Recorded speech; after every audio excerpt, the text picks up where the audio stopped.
Gosh, these are all amazing pieces to follow, and I am really incredibly honored just to be a part of this.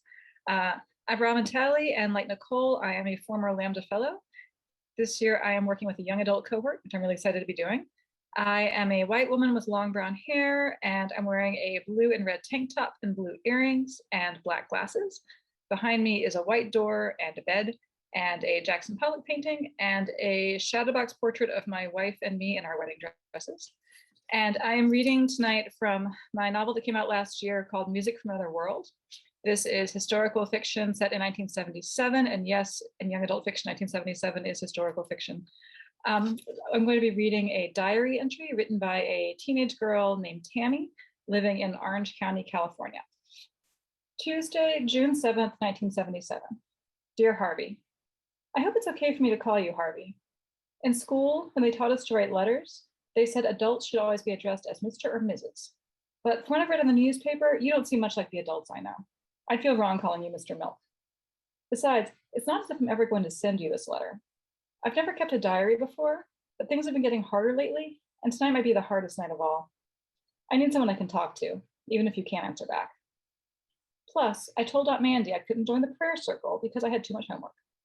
Tomorrow is the last day of school, so I don't have any homework, but she doesn't know that. So if I keep writing in this notebook, maybe she'll think homework is really what I'm doing. I guess I could write to my new pen pal instead. That might count as homework. It'd be closer than writing to a fake letter to a famous San Francisco homosexual anywhere. But I can't handle the thought of writing to some stranger right now. Technically, you're a stranger too, Harvey, but you don't feel like one. That's why I wanted to write to you instead of Dear Diary or something. It's ironic, though, that my pen pal lives in San Francisco. I wonder if she's ever met you. How big is the city anyway? I read a magazine article that said gay people could hold hands walking down the street there and no one minds. Is that true? The prayer circle's starting over again. Brett and Carolyn are leading the Lord's Prayer again. It's probably the only prayer they know. We've been cooped up in the church basement for 5 hours now. My whole family, plus the youth group, plus a bunch of the other Protect Our Children volunteers, along with Aunt Mandy and Uncle Russell, of course. The results from Miami should come in any minute. You probably already know this. Wait, who am I kidding? Of course you know, Harvey. But there was a vote today in Florida. They were voting on homosexuality. So our church, New Way Baptist, was heavily involved, even though we're on the opposite side of the country. Everyone in our youth group is required to volunteer. I worked in the office Aunt Mandy and Uncle Russell set up in their den, answering phones and putting together mailings, counting donations to the New Way Protect Our Children Fund. We had bake sales and car washes to raise money to send to Anita Bryant, too. You know all about Anita Bryant, obviously. You're probably just as scared of her as I am. Although, come to think of it, whenever I see you in the newspaper, you look the opposite of afraid. In pictures, you're always smiling.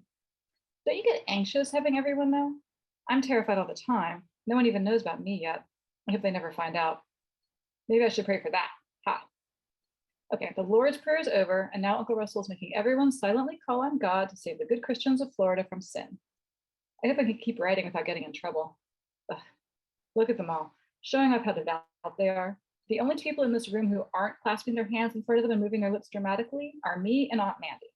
But that's because I'm a grievous sinner, of course, and Aunt Mandy keeps peeking up from her shut eyes at the phone next to her. I'm not sure how much you can concentrate on God when you're solely focused on being ready to snatch up the receiver the second it starts to shake. Maybe she'll grab it so hard, it'll crush to a pulp in her fist like one of Anita Bryant's fucking Florida oranges. I wonder what you're doing tonight, Harvey. Probably waiting by your phone, too. Only you're in San Francisco, and if you're praying for the opposite of what Aunt Mandy and everyone else in our church basin is praying for. Seems pointless to pray now, though. The votes have already been cast. We're just waiting to hear the results. There's a reporter from my aunt and uncle's favorite radio station in LA sitting in the back of the room, ready to interview Uncle Russell once we know what happened, even though we basically already do.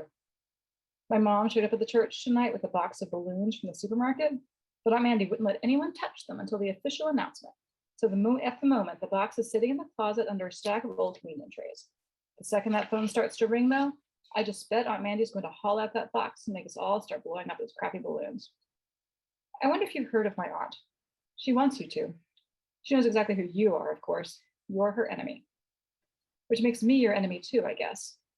I'm not 18, and it's not as if I could have voted in an election in Miami even if I were, but I've still spent the past 2 months folding out comic books about the destruction of Sodom to mail to churches in Florida. I'm a soldier for Christ. That's what Aunt Mandy calls me anyway. And since I do everything she says, she must be right. Writing to you instead of praying with the others is the closest I've ever come to rebelling. That's how much of a coward I am, Harvey. I wish I had the nerve to tell my aunt to go shove it. That's what I'd really pray for. The nerve, I mean. If I thought prayer ever helped anything. Shit, the phone's ringing. More later. Tammy.